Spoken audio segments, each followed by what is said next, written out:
Hello, my name is Steven from 3D Printer Academy, and this is your complete guide to sketches in Autodesk Fusion. Sketches are 2D drawings that you could use to create three-dimensional objects. To create a sketch in Autodesk Fusion, simply go to Create and click on Create Sketch. Sketches can be created on construction planes or on any flat surface of an object. Let's select the floor plane. On the top left of your toolbar, you'll find all of the sketch creation tools. You could create lines, simple shapes, or curves. Let's start by creating a 2-point rectangle. We'll place the first corner at the sketch's origin point. When we move our mouse out, you'll see we could type in 2 dimensions for the rectangle. Press Tab to switch between the dimensions. I'll go ahead and set it to 20 millimeters. Press Tab and type in 40 for the second dimension. Press Enter or return to confirm. But what happens if we create a 2-point rectangle and don't anchor it to the sketch's origin? If we create a 2D rectangle randomly in space, and if we don't type in any dimensions, you'll notice all of the lines are blue. This means that this sketch is unconstrained. If we try to move any of the lines on this sketch here, you'll notice it's completely locked. And that's exactly what we want. In Fusion, it's best practice to have all of your sketches fully constrained. That way you can go back at any time to your sketch and change a dimension. In order for a sketch to be fully constrained, it has to be anchored to the sketch's origin point. When the entire sketch is fully constrained, you'll notice this icon over here will have a lock symbol. Now, what if you created the 2-point rectangle, but you didn't set the dimensions right away? Well, all you have to do is go to Create, and you can click on Sketch Dimension right here. Now simply select the sketch object to dimension, and you can set the dimension like so. You could also use the keyboard shortcut D to create a dimension for a line. When creating a line, you can set both the length and the angle of that line. So I'll type in 40 here and press Tab to switch between the dimensions. And let's go ahead and type 60 and press Enter. What if we wanted to create a circle that's perfectly centered inside of this rectangle? Well, how could we do that? Let's start by creating the circle, and we could place it anywhere inside of the rectangle for now. I'll set the dimension to 10 millimeters and click Enter. Now we'll need to create what's called a construction line to tell this circle where to go, because right now it's unconstrained. So we could do that by creating a simple line. From the midpoint of this line here, when we hover over it, it'll automatically show the midpoint constraint that'll be created. That's the triangle.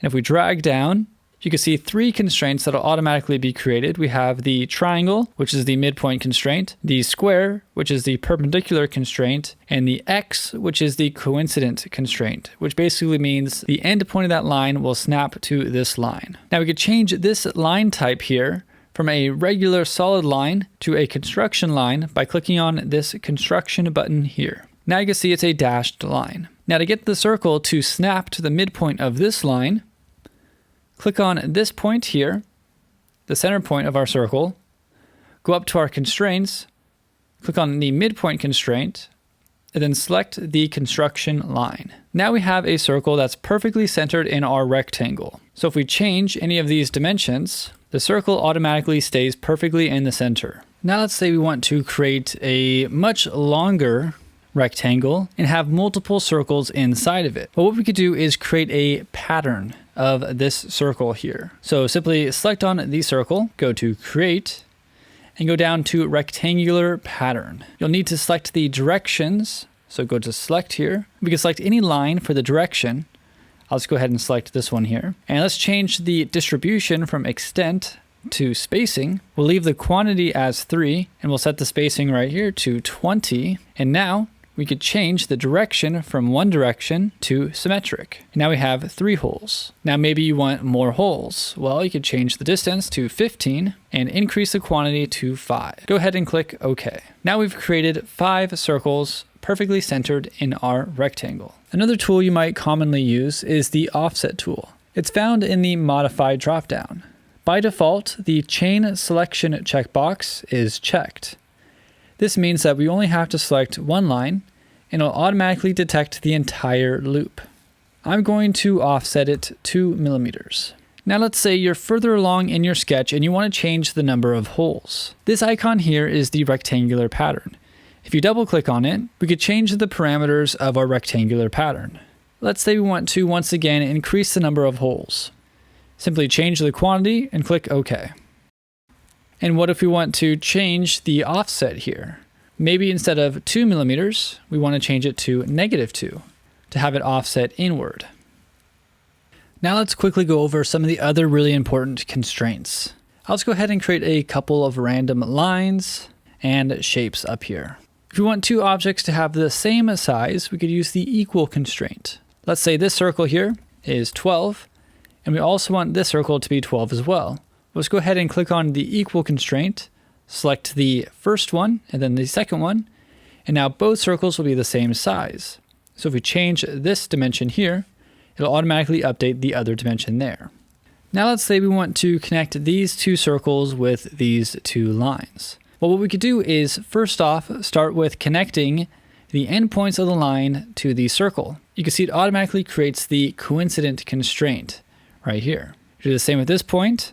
When it has the X, it's automatically creating the coincident constraint. Go ahead and move this line to here, and we'll go ahead and move this point to this circle here. Now you may notice it's not really lined up properly, and that's because we haven't created a tangent constraint. The tangent constraint can be found here. Select the line and then the circle, the line and then the other circle, and do the same for the other line. Select the line, the circle, and then the line and then the circle. So now we have two circles connected with these lines. And you'll notice it kind of behaves strange because it's not fully constrained. Another commonly used constraint is the horizontal vertical constraint. And a lot of times it's automatically created, like on our rectangle down here. If we select on this line right here and click horizontal vertical constraint, it'll automatically make it vertical in this case because it was closer to vertical than horizontal. Now let's go ahead and just delete this here since we're not going to be using it. I'll click Finish Sketch, and now let's go ahead and extrude our shape. I'm going to select the entire shape here, go to Extrude, and type in -2, and hit Enter. Now you notice the sketch automatically disappears, and that's because we've completed the extrude operation. If you want it to turn back on again, go over here to the Objects, open the drop down for Sketches, and you can turn on the sketch again. And now we can select on these areas and extrude it once again. You'll notice this time the sketch automatically stays on. I'll go ahead and turn it off. So now we've successfully created a properly constrained sketch to create a three-dimensional object. Now remember, you could also create sketches on a flat surface of an object as well. And the last important tool you should know is the text tool. First, you'll create the bounding box for the text. I'll go ahead and select this top left corner and the bottom right corner. And now we can type in any text. You can set the font size here, and you can also center it here. You can set the spacing, like so. Double click to go back into it, select bold, and I like to use Helvetica. So now we've created a text sketch on the surface of our object. Go ahead and click OK and Finish Sketch. And now we could take this area here of our text and extrude it outward.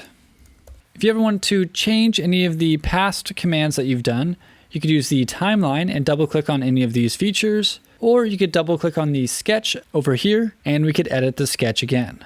The last thing you need to know is how to create a custom parameter. If you go to the Modify dropdown, you could go to Change Parameters. And here we could create our own custom parameter for any dimension in our drawing. Click the plus button here, enter a name for the dimension, let's call it length, and I'll set the length to 120. Go ahead and click OK. Now you can see we have a custom user parameter, and we can see the value is 120. Go ahead and click OK. Now if we go back into our sketch, we could change this value here. From being manually set to 120, we could change it to length. And you can see it automatically shows up here. There's our custom parameter called length. And then click Finish Sketch. So now if we ever want to change the length of this object, we just go to Modify, Change Parameters, and we could change the length directly from here. Click OK. And here you can see we now have a slightly longer rectangle. And there you have it, a complete overview of sketches in Autodesk Fusion. Check out 3dprinteracademy.com for more tutorials, unique STL designs, news, and more. Thanks for watching and happy printing.